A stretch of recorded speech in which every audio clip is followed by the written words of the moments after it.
Si è riunita a Palazzo Piloni l'assemblea dei sindaci dei comuni di prima fascia del Fondo Comuni Confinanti.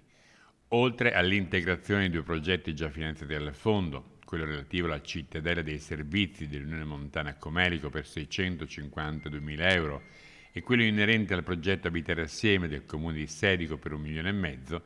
i sindaci hanno dato il via libera all'unanimità alla proposta di utilizzo del settimo stralcio della programmazione d'area vasta a valere sulle risorse 2019-2027. 25 milioni è la chiusura definitiva della programmazione che va dal 24 al 27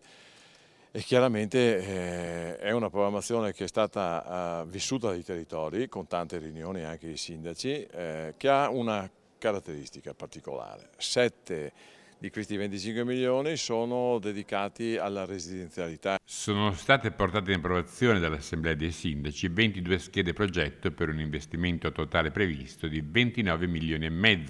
25 dei quali derivanti dal contributo del Fondo Comuni Confinanti. Noi dovremmo assistere i comuni, aiutare i comuni a creare e a ristrutturare laddove hanno la disponibilità degli alloggi e a metterli a bando, ripeto, a bando nazionale, perché possano arrivare delle famiglie numerose con figli dalla città, gente che ama il verde, gente che ama la montagna e che in qualche maniera possono, uso un termine improprio perché non è tipico dell'umano, ma ripopolare territori che stanno veramente perdendo tutti i numeri e anche tutti i servizi.